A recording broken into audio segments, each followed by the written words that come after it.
한국 교회 여성만큼 부르심에 정말 잘 응답해서 헌신했던 분들도 좀 드물다. 우리는 어떻게 새롭게 우리의 소명을 기존의 것이 아닌 나로부터 출발하는 소명을 한번 생각해 볼 것인가.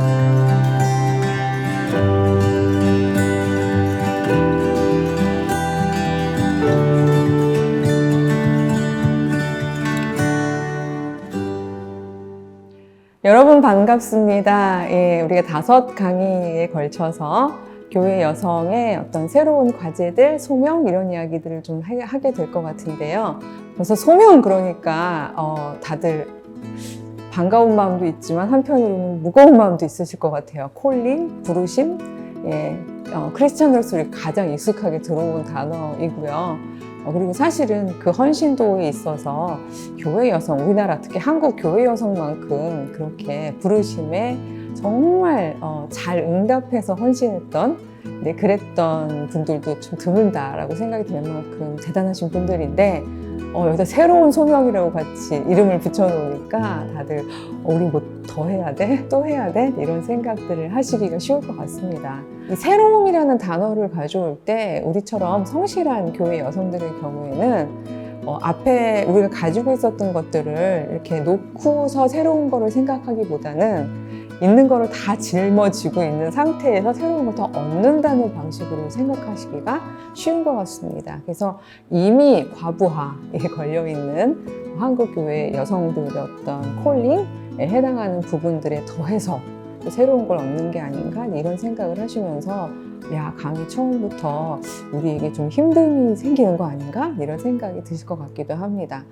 더군다나 그러니까 코로나 이전에도 이미 사실은 문제 제기들이 되고 있었습니다만 가시적으로 보이진 않으셨을 텐데 코로나 2년을 거치면서 그 한국 교회 자체가 이제는 모든 개교회마다 가시적으로 알게 되고 또 이제 다들 당면에 있는 과제 중에 하나가 이전 방식으로는 더 이상 교회가 한 공동체로 지속하기가 어렵겠다라는 것들을 다들 위기감을 가지고 있고요. 그래서 일종의 그 교회 재건 혹은 재고라고 해야 될까요? 전체적으로 다시 한번 성찰해보는 것 이런 것들이 지금 한국교회의 과제로 이렇게 놓여 있거든요.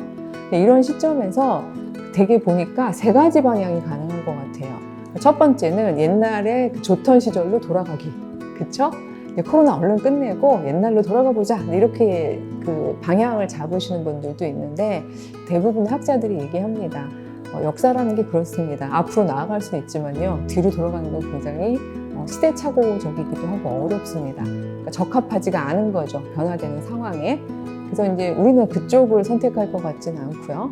두 번째 방법론이 소위 말해서 그러니까 포스트 코로나 사회에 걸맞는 교회를 만들어가는 건데, 이 작업을 제가 이제 2가지 방향으로 이야기하고 싶은 것이 뭔가 하면 기존의 리더십, 기존의 목사님들이나 이제 교회 평신도 리더들 중심의 상상력을 가지고 이제 대안을 만드는 방법도 있겠지만, 저는 3번째를 강조하고 싶은 게 뭔가 하면요, 지금까지 교회를 만드는데 그 교회의 사는 방식을 만드는데 시선을 가지고 있지 않았던, 자기들의 목소리가 없었던 본인들의 경험이 그러니까 그 일종의 만드는 방식에 반영되지 않았던 그것들의 이야기가 들어오는 것, 그게 굉장히 중요하겠다는 생각이 듭니다.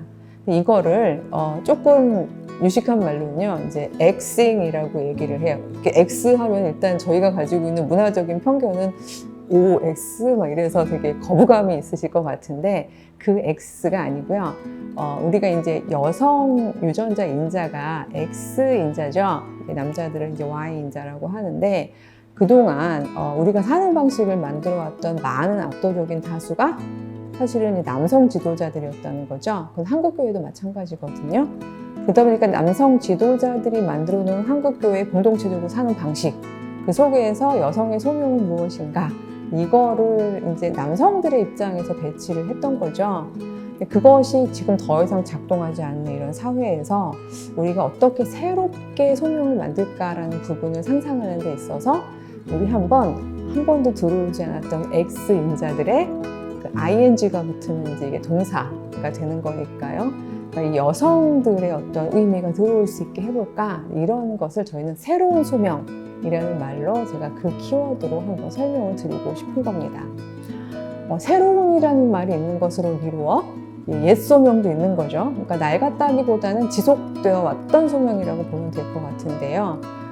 초대교회부터 쭉 가지고 있었던 소명 중에 하나는 예수님이 그러고 보면 굉장히 그러니까 이 제도를 뛰어넘으신 분이었던 것 같아요. 예수님 시절에는 굉장히 전통적인 여성의 소명들을 이야기했었는데 아내 되고 엄마 되고 그렇죠. 출산, 양육, 지금까지도 변하지 않는 그런 것들이었는데 예수님은 그 당시에 여성을요 제자로 부르셨어요. 이게 쉽지 않은 일이거든요. 예수님이 있는 공동체에서는요 여자들한테는요 그 토라를 여자에게 가르치느니 차라리 돼지한테 던져라 이런 말이 있을 정도로 여자들한테는 말씀을 가르치지 않았어요. 근데 바로 그 시절에 다 잘 아시잖아요. 마리아하고 마르다 이야기. 마리아가 예수님 발밑에 앉아서 그 말씀을 굉장히 경청하고 있는 것을 보았을 때에 심지어 여성조차도 즉 마르다가 이제 막 부엌일 하다가 너무 손이 분주하니까 직접도 얘기 못하고 선생님 저 마리아 보고 좀 나 좀 도우라고 해주세요 라고 얘기하는 순간 예수님이 얘기하셨잖아요. 마리아가 좋은 것을 선택했다 라고.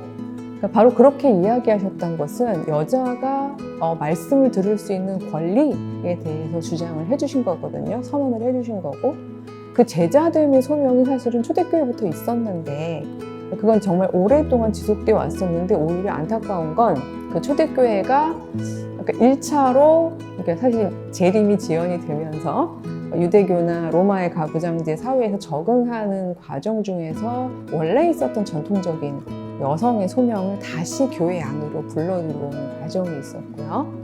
그 다음에 2차로 우리 개신교죠.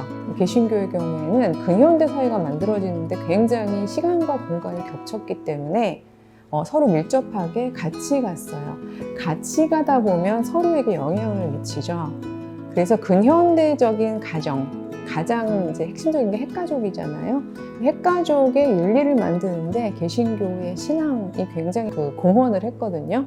근데 그 과정에서 그러니까 이 핵가족이라는 게 다 아시다시피 핵가족은 그 아버지 직장에서 일하시는 동안 섬처럼 고립되어 있는 이 정말 엄마하고 아이들만의 가족 안에서 책임을 지는 어떤 한 성인을 요청하는 굉장히 독특한 구조거든요. 이 구조 안에서 이 여성의 콜링이라는 개념을 가지고 사실은 제자도로 훨씬 멀리 갔던 본래적인 콜링을 오히려 뒤로 백업한 셈인데요. 그래서 다시 전통적으로 여성 아내의 역할로 콜링을 제한하는 그런 방식으로 강화되는 그런 안타까움이 있었습니다. 그게 해체되지 않은 상태에서 우리가 코로나를 맞으니까 아마 우리 다 경험하셨을 거예요. 학생들 집에서 공부하고 그다음에 아빠들 재택근무하고 이렇게 되니까 엄마들 경우에는 특히 일을 하시는 엄마들의 경우 본인 일도 하시면서 집안일까지 하시느라고 거의 과로사 각이셨죠.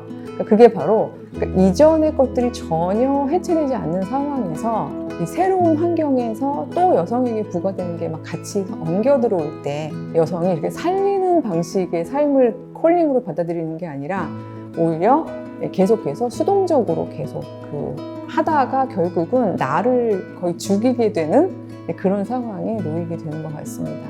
다 아시지만 하나님의 말씀 그리고 복음의 신앙의 내용은 각자 받은 사람들을 살려내는 기쁜 소식이잖아요. 그러니까 그런 의미에서는 교회를 새롭게 만들어야 되는 바로 이 시점에 그 출발을 이 여성 자리, 그러니까 우리가 21세기 대한민국에서 소위 포스트 코로나라고 이야기하면서 모든 삶의 방식들을 재고하는 이 시점에서 우리는 어떻게 새롭게 우리의 소명을 그러니까 기존의 것이 아닌 나로부터 출발하는 소명을 한번 생각해 볼 것인가.